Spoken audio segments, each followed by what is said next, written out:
편의점 알바생의 충격 고백, 사라진 현금 3천만 원의 비밀. 경상남도 작은 농촌 마을, 저녁 10시가 넘어도 유일하게 불이 켜져 있는 곳이 있었습니다. 바로 박성호 씨가 운영하는 작은 편의점이었습니다. 65세의 박성호 씨는 3년 전 대기업에서 퇴직한 후 노후 생계를 위해 아내 김순희 씨와 함께 이 편의점을 인수했습니다. 젊은 사람들은 다 도시로 떠나고 나이 든 사람들만 남은 동네에서 장사가 될까? 처음에는 걱정이 많았습니다. 하지만 마을에서 유일한 야간 편의점이라는 점이 오히려 장점이 되었습니다. 밤늦게 필요한 물건을 사러 오는 주민들, 새벽에 농사일을 나가기 전 간식을 사는 농민들, 그리고 인근 공장에서 야근하는 직장인들까지 생각보다 다양한 고객들이 찾아왔습니다. 여보, 생각보다 괜찮네. 이 정도면 생활비는 벌 수 있겠어. 아내의 말에 박성호 씨도 안도했습니다. 편의점 운영은 생각보다 힘들었습니다. 하루 15시간씩 문을 열어야 했고 새벽 배송부터 밤늦은 손님까지 거의 쉴 틈이 없었습니다. 특히 밤 시간대에는 두 부부가 번갈아가며 지켜야 했는데 나이가 들어서인지 체력적으로 버티기 어려웠습니다. 이렇게 계속하면 몸이 망가질 것 같아 박성호 씨의 걱정이 현실이 되고 있었습니다. 그래서 박성호 씨는 야간 시간대를 도와줄 아르바이트생을 구하기로 결정했습니다. 구인 광고를 내고 몇 명의 지원자를 면접한 결과 22살의 대학생 김지훈을 선택했습니다. 지훈은 인근 도시에서 대학을 다니며 학비를 벌기 위해 일자리를 찾고 있었습니다. 할아버지, 열심히 하겠습니다. 지훈의 밝은 인사와 성실한 모습에 박성호 씨는 마음에 들었습니다. 첫 근무부터 지훈은 성실했습니다. 시간을 잘 지켰고 손님들에게 친절했으며 정리정돈도 깔끔하게 했습니다. 이런 알바생을 만나다니 정말 운이 좋네. 박성호 씨는 지훈을 마치 친손자처럼 아끼기 시작했습니다. 때로는 야식을 사주기도 하고 용돈을 더 주기도 했습니다. 지훈도 할아버지 고마워요. 정말 잘해드릴게요 라며 고마워했습니다. 작은 편의점에 젊은 활력이 더해지면서 분위기도 밝아졌습니다. 김지훈이 편의점에서 일한 지 2달이 지나자 박성호 씨의 신뢰는 더욱 깊어졌습니다. 지훈은 단순히 물건을 파는 것뿐만 아니라 진열 정리, 재고 관리, 심지어 간단한 회계 업무까지 도맡아 했습니다. 할아버지, 이거 발주하셔야 할 것 같아요. 이 상품은 잘 안 팔리니까 다음에는 줄이시는 게 어떨까요? 지훈의 세심한 관찰과 제안에 박성호 씨는 감탄했습니다. 박성호 씨는 지훈을 점점 더 신뢰하게 되었습니다. 야간 근무 시간에는 혼자서도 모든 업무를 완벽하게 처리했고 매출 정산까지 깔끔하게 해놓았습니다. 이 아이 덕분에 내가 얼마나 편해졌는지 몰라. 아내에게 자랑할 정도였습니다. 심지어 은행 입금 업무까지 지훈에게 맡기기 시작했습니다.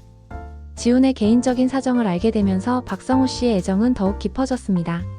지훈은 홀어머니 밑에서 자랐고 대학 등록금을 스스로 벌어야 하는 어려운 형편이었습니다. 할아버지, 저는 장학금을 받으려고 열심히 공부하고 있어요. 알바도 학비 때문에 하는 거고요. 지훈의 처지를 들은 박성호 씨는 더욱 안쓰러워했습니다. 우리 지훈이는 정말 효자구나. 어머니 혼자 키우시느라 얼마나 힘드셨을까? 박성호 씨는 지훈을 친손자처럼 돌보기 시작했습니다. 시험 기간에는 알바 시간을 조정해주고 때로는 용돈을 더 주며 격려했습니다. 공부 열심히 해서 좋은 직장 꼭 구해라. 지훈도 할아버지 은혜는 평생 잊지 않을게요 라며 고마워했습니다. 지훈에 대한 신뢰가 절정에 달했을 때 박성호 씨는 중요한 결정을 내렸습니다. 매출 관리와 현금 보관까지 지훈에게 완전히 맡기기로 한 것입니다. 지훈아, 이제 네가 있으면 내가 안심이야. 매출 정산이랑 현금 관리도 네가 해줘. 지훈은 할아버지, 그런 중요한 일을 저한테 맡기시면 안 돼요 라고 사양했지만 박성호 씨는 내가 널 믿으니까 맡기는 거야 라며 강하게 권했습니다.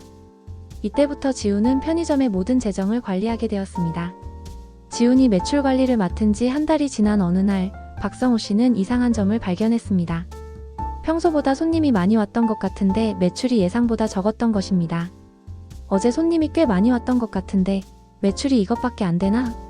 처음에는 단순히 착각이라고 생각했습니다. 하지만 며칠 더 지켜보니 확실히 이상했습니다. 박성호 씨는 조심스럽게 지훈에게 물어봤습니다. 지훈아, 요즘 매출이 좀 이상한 것 같은데 혹시 계산 실수는 없었지? 지훈은 당황하는 기색 없이 할아버지. 요즘 카드 결제가 늘어서 현금 매출이 줄어든 것 같아요. 그리고 일부 할인 행사도 있었잖아요 라고 설명했습니다. 그럴듯한 설명에 박성호 씨는 그렇구나라며 넘어갔습니다. 하지만 의심은 계속 커져갔습니다. 특히 은행 통장을 확인할 때마다 입금되는 금액이 장부상 매출과 맞지 않았습니다. 분명히 어제 현금 매출이 50만 원이었는데 왜 30만 원만 입금됐지?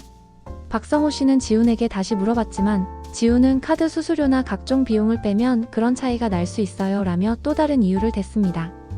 아내 김순희 씨도 이상함을 느끼기 시작했습니다. 여보, 요즘 매출이 줄어든 것 같아. 손님은 예전과 비슷하게 오는데 돈은 별로 안 남네. 부부는 함께 장부를 다시 점검해봤지만 지훈이 정리한 매출 장부는 완벽했습니다. 모든 계산이 정확했고 빠진 부분도 없어 보였습니다. 혹시 우리가 너무 예민한 건 아닐까? 박성호 씨는 지훈을 의심하는 자신이 미안했습니다. 그렇게 성실하고 착한 아이를 의심한다는 것이 양심에 걸렸습니다. 하지만 숫자는 거짓말을 하지 않았습니다. 분명히 어딘가에서 돈이 새고 있었습니다. 결국 박성호 씨는 며칠 동안 직접 매출을 체크해보기로 했습니다. 지훈이 없는 낮 시간에 혼자 근무하면서 들어오는 현금과 카드 매출을 꼼꼼히 기록했습니다. 그 결과 낮 시간의 매출은 장부와 정확히 일치했습니다. 그럼 문제는 밤 시간에 있다는 얘기네. 박성호 씨의 의심은 점점 구체적인 방향으로 향하기 시작했습니다. 의심이 확신으로 바뀌는 순간이 왔습니다.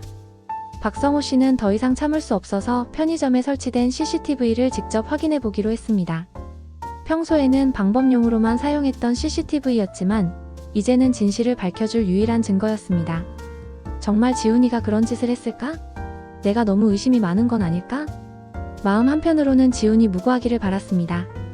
CCTV 영상을 돌려보는 박성호 씨의 손은 떨렸습니다. 며칠 전 야간 근무 시간의 영상부터 천천히 확인했습니다. 처음에는 별다른 이상이 없어 보였습니다. 지훈은 평소처럼 성실하게 손님들을 응대하고 정리정돈도 깔끔하게 하고 있었습니다. 역시 내가 잘못 생각한 건가? 안도의 한숨을 쉬려던 순간이었습니다. 새벽 2시경 손님이 거의 없는 시간대의 영상에서 충격적인 장면이 포착되었습니다. 지훈이 사방을 둘러본 후 계산대 서랍을 열고 현금을 꺼내는 모습이 선명하게 찍혀 있었습니다. 그리고 그 돈을 자신의 주머니에 넣는 장면까지. 박성호 씨는 눈을 의심했습니다. 이게 정말인가? 영상을 계속 보니 이런 일이 한두 번이 아니었습니다. 거의 매일 밤 지훈은 손님이 없는 틈을 타서 계산대에서 현금을 빼내고 있었습니다. 많을 때는 10만원, 적을 때는 3만원씩. 매번 다른 금액이었지만 꾸준히 가져가고 있었습니다. 저 아이가 정말로. 박성호 씨는 온몸에 힘이 빠졌습니다. 마치 친손자처럼 아끼고 믿었던 지훈이 자신을 배신했다는 사실이 믿어지지 않았습니다. 내가 그렇게 잘해줬는데 어떻게 이럴 수가 있지? 분노와 배신감 그리고 실망감이 동시에 밀려왔습니다. CCTV 영상을 본 아내 김순희 씨도 충격을 받았습니다. 저 녀석이 우리를 이렇게 속였다고? 믿을 수가 없어. 두 부부는 말을 잃고 영상을 다시 돌려봤습니다. 영상 속의 지훈은 아무렇지도 않게 돈을 가져가면서도 평소와 다름없는 표정을 짓고 있었습니다. 마치 당연한 일인 것처럼. 그날 밤 박성호 씨는 잠을 이룰 수 없었습니다. 내가 사람 보는 눈이 이렇게 없었나? 어떻게 저런 아이를 그렇게 믿었을까? 자책과 분노가 교차하면서 복잡한 감정에 휩싸였습니다. 이제 지훈과 어떻게 대면해야 할지, 그리고 이 문제를 어떻게 해결해야 할지 막막했습니다. 다음날 박성호 씨는 지훈이 출근하기 전에 그동안의 매출을 정확히 계산해봤습니다. CCTV에서 확인한 절도 행위와 실제 부족한 매출을 대조해본 결과 충격적인 사실이 드러났습니다. 지난 4개월 동안 총 3천만 원가량이 사라진 것으로 추정되었습니다. 3천만 원이라니. 이게 말이 되나? 박성호 씨에게 3천만 원은 결코 작은 돈이 아니었습니다. 노후 자금이 부족한 상황에서 편의점 수익은 생활비의 전부였는데 그중 상당 부분을 잃은 것이었습니다. 이 돈이면 우리가 몇 달을 살 수 있는 돈인데. 아내와 함께 절망감에 빠졌습니다. 지훈이 출근했을 때 박성호 씨는 평정심을 유지하려 노력했습니다. 하지만 지훈을 보는 시선은 이전과 완전히 달라져 있었습니다. 안녕하세요, 할아버지. 지훈의 밝은 인사가 이제는 가식적으로 들렸습니다. 평소처럼 성실하게 일하는 모습도 모든 것이 연기처럼 보였습니다. 박성호 씨는 조심스럽게 지훈을 떠봤습니다. 지훈아, 요즘 돈이 많이 필요한 일이 있니? 갑작스러운 질문에 지훈은 잠시 당황했지만 곧 평소 목소리로 답했습니다. 아니요, 할아버지. 왜 그러세요? 그냥. 혹시 어려운 일이 있으면 말해라. 도와줄 수 있는 일이 있으면. 지훈은 오히려 고마워하는 표정을 지었습니다. 할아버지가 항상 잘해주셔서 저는 정말 괜찮아요. 오히려 제가 더 감사하죠. 이런 반응을 보며 박성호 씨는 더욱 당황했습니다. 정말 모르고 하는 말인지 아니면 뻔뻔하게 거짓말을 하는 것인지 판단하기 어려웠습니다. 그날 저녁 박성호 씨는 지훈에게 직접적으로 물어보기로 결심했습니다. 지훈아, 나는 너를 친손자처럼 생각한다. 그러니까 솔직하게 말해줬으면 좋겠어. 혹시 우리 가게 돈을 가져간 적이 있니? 지훈의 얼굴이 순간 굳어졌습니다. 잠시의 침묵 후 지훈은 무릎을 꿇고 울음을 터뜨렸습니다. 할아버니, 죄송해요. 정말 죄송해요. 결국 모든 것을 자백한 것이었습니다. 저도 어쩔 수 없었어요. 아버지 빚 때문에 정말 급했어요. 지훈의 해명에 따르면 아버지가 사업 실패로 큰 빚을 지게 되었고 채권자들이 매일 집에 찾아와 협박을 했다고 했습니다. 할아버지 정말 죄송해요. 제가 꼭 갚을게요. 평생 걸려서라도 갚을 테니까 용서해주세요. 지훈의 절규에 박성호 씨는 복잡한 감정에 휩싸였습니다. 분노와 실망감은 여전했지만 한편으로는 그의 사정이 안쓰럽기도 했습니다. 지훈의 자백을 들은 박성호 씨는 밤새 고민에 빠졌습니다. 아내 김순희 씨는 당장 경찰에 신고해야 해요. 3천만 원이 얼마나 큰 돈인데 라며 강하게 주장했습니다. 하지만 박성호 씨는 쉽게 결정을 내릴 수 없었습니다. 지훈을 친손자처럼 여겼던 정 때문이었습니다. 그래도 그 아이가 가정 형편 때문에 어쩔 수 없이 한 일인데 다음날 지훈은 출근하지 않았습니다. 대신 전화가 왔습니다. 할아버니, 저는 정말 죄송해서 얼굴을 뵐 수가 없어요. 그냥 그만두겠습니다. 박성호 씨는 도망가면 안 된다. 일단 만나서 이야기하자라고 말했지만 지훈은 죄송합니다 라는 말만 반복하며 전화를 끊었습니다. 며칠 후 박성호 씨는 지훈의 집을 직접 찾아갔습니다. 허름한 원룸에서 혼자 살고 있던 지훈은 박성호 씨를 보자 다시 눈물을 흘렸습니다. 할아버지, 정말 죄송해요. 박성호 씨는 차분하게 물었습니다. 지훈아, 정확히 왜 그런 일을 했는지 설명해봐라. 지훈은 눈물을 닦으며 자초지종을 설명했습니다. 아버지가 작년에 사업을 하시다가 실패하셨어요. 그때 빚이 2천만 원 정도 생겼는데 이자가 계속 불어나서 지금은 4천만 원이 넘어요. 사채업자들이 매일 와서 협박하고 어머니는 스트레스로 병원에 입원하셨어요. 박성호 씨는 지훈의 사정을 들으며 마음이 아팠습니다. 그럼 나한테 말하지 그랬어? 내가 도와줄 수도 있었잖아. 지훈은 할아버지께 그런 부담을 드릴 수가 없었어요. 그리고 아르바이트비로는 턱없이 부족했어요 라고 답했습니다. 하지만 박성호 씨도 현실적인 문제를 외면할 수 없었습니다. 지훈아, 내 사정은 이해하지만 3천만 원은 우리한테도 큰 돈이야. 우리도 노후 생활이 어려운 상황인데. 지훈은 정말 죄송해요. 제가 꼭 갚을게요. 학교를 그만두고 일해서라도 갚겠어요 라고 말했습니다. 박성호 씨는 집으로 돌아와 아내와 다시 상의했습니다. 그 애가 정말 불쌍해. 아버지 빚 때문에 어쩔 수 없이 한 일인 것 같아. 하지만 아내는 불쌍하다고 해서 우리가 손해를 감수해야 해요? 우리도 힘든데? 라며 반대했습니다.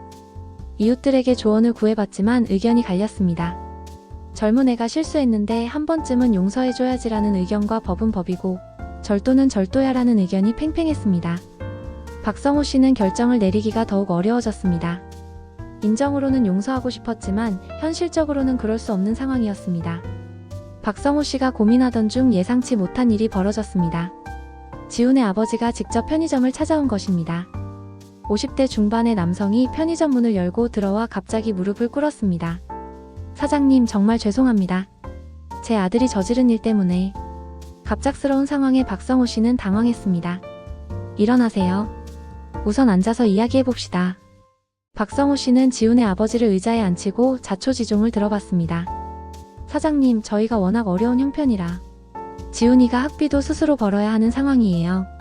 그런데 제 빚 때문에 아이가 이런 일까지. 아버지는 눈물을 흘리며 사정을 털어놓았습니다. 지훈의 아버지는 자세한 사정을 설명했습니다. 작년에 치킨집을 차렸는데 코로나 때문에 망했어요. 그때 빌린 돈의 이자가 눈덩이처럼 불어나서 지금 사채업자들이 매일 와서 협박해요. 아내는 스트레스성 우울증으로 약 먹고 있고요. 박성호 씨는 그 가족의 어려운 형편을 이해할 수 있었습니다. 사장님, 제가 무슨 일을 해서라도 갚겠습니다. 아들 대신 제가 일해서 갚을 테니까 경찰에는 신고하지 말아주세요. 지훈 아버지의 간절한 부탁에 박성호 씨는 마음이 움직였습니다. 하지만 그때 충격적인 진실이 밝혀졌습니다. 아내 김순희 씨가 지훈의 아버지에게 물었습니다. 그런데 지훈이가 말하기로는 아버지가 사업하시다가 빚을 졌다고 했는데 정확히 얼마나 되나요? 지훈 아버지가 대답했습니다. 빚이요? 저는 빚이 없는데요. 지훈이가 왜 그런 말을? 순간 분위기가 이상해졌습니다. 박성호 씨는 다시 물어봤습니다. 그럼 지훈이가 말한 4천만 원 빚은 뭔가요?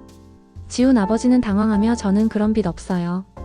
물론 형편이 어렵긴 하지만 그제서야 진실이 드러나기 시작했습니다. 알고 보니 지훈이 거짓말을 한 것이었습니다. 아버지의 빚이 아니라 지훈 본인이 사채와 인터넷 도박에 빠져서 빚을 진 것이었습니다. 지훈 아버지도 이 사실을 그때 처음 알게 되었습니다. 지훈이가 도박을?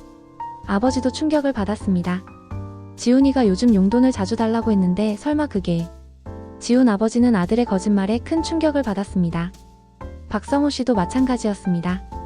가족을 위한 어쩔 수 없는 선택이라고 생각했는데 실제로는 개인적인 욕심과 도박 때문이었던 것입니다. 그럼 지훈이가 나한테 한 말은 모두 거짓말이었다는 얘기네요. 박성호 씨는 배신감이 더욱 커졌습니다. 지훈 아버지는 즉시 아들을 불러냈습니다. 지훈아, 여기 와서 사장님께 정확한 사실을 말씀드려라. 억지로 끌려온 지훈은 결국 모든 진실을 털어놓았습니다. 할아버지, 죄송해요. 저는 온라인 도박에 빠져서 빚을 졌어요. 처음에는 용돈 벌려고 시작했는데 점점 더 큰 돈을 잃게 되었어요. 지훈의 고백은 계속 이어졌습니다. 사채에서 돈을 빌려서 도박을 했는데 계속 잃기만 해서 빚이 3천만 원까지 늘어났어요. 이자도 매일 불어나고 정말 무서웠어요. 아버지 빚이라고 거짓말한 이유도 밝혀졌습니다. 할아버지가 가족을 위한 일이라면 이해해 주실 것 같아서 정말 죄송해요. 지훈 아버지는 아들의 거짓말에 분노했습니다. 이놈이 나를 이용해서 거짓말까지 했다고? 사장님, 정말 죄송합니다. 저는 이런 일이 있는 줄도 몰랐어요. 박성호 씨는 이제 지훈에 대한 마지막 동정심마저 사라지는 것을 느꼈습니다. 도박 중독과 거짓말까지 더 이상 용서할 수 없는 선을 넘었다고 생각했습니다. 모든 진실이 밝혀진 후 박성호 씨의 마음은 정해졌습니다. 더 이상 망설일 이유가 없었습니다. 다음 날 박성호 씨는 경찰서에 정식으로 고발장을 접수했습니다. 지금까지 정 때문에 고민했지만 이건 단순한 실수가 아니라 계획적인 범죄였어요. 수사관은 현장 CCTV와 자백까지 있으니 처리가 빠를 것 같다고 말했습니다. 지훈은 구속되었고 재판에서 징역 1년의 집행유예 2년을 선고받았습니다. 하지만 3천만 원의 피해금은 회수되지 않았습니다. 지훈에게는 변제할 능력이 없었고 부모도 마찬가지였습니다. 돈은 포기해야겠어. 이미 도박으로 다 날린 것 같으니까. 박성호 씨는 체념할 수밖에 없었습니다. 편의점 운영도 큰 타격을 받았습니다. 3천만 원의 손실로 인해 운영자금이 부족해졌고 새로운 아르바이트생을 구하는 것도 쉽지 않았습니다. 이제 누구를 믿고 맡겨야 할지 모르겠어. 박성호 씨는 다시 아내와 둘이서 모든 업무를 감당해야 했습니다. 지역 언론에서 이 사건을 취재하러 왔을 때 박성호 씨는 솔직한 심경을 털어놓았습니다. 저는 그 아이를 진짜 손자처럼 아꼈어요. 그런데 저를 이용해서 거짓말까지 하면서 돈을 훔쳐갔다니. 정말 배신감이 컸죠. 그의 인터뷰는 많은 시청자들에게 깊은 인상을 남겼습니다. 요즘 젊은 사람들이 쉽게 돈을 벌려고 도박에 빠지는 경우가 많다더군요. 부모님들이 더 관심을 가져야 할 것 같아요. 박성호 씨는 지훈의 부모에 대해서도 안타까워했습니다. 그 부모님들도 피해자예요. 자식이 그런 일을 저지르고 있는 줄도 모르셨으니까요. 6개월이 지난 후 박성호 씨는 편의점을 정리하기로 결정했습니다. 나이도 많고 이런 일까지 겪고 나니 더 이상 할 마음이 없어져요. 대신 작은 농장을 시작해서 직접 기른 채소를 판매하기로 했습니다. 이제는 사람보다는 땅을 믿는 게 낫겠어요. 마지막 인터뷰에서 박성호 씨는 씁쓸한 표정으로 말했습니다. 세상에 정말 믿을 건 가족뿐인 것 같아요. 돈이 사람을 이렇게 바꿔놓다니. 참 슬픈 일이에요. 그의 말은 많은 사람들에게 경각심을 주었습니다. 작은 편의점에서 벌어진 이 사건은 신뢰와 배신, 그리고 돈에 대한 인간의 욕심을 적나라하게 보여주는 씁쓸한 교훈이 되었습니다.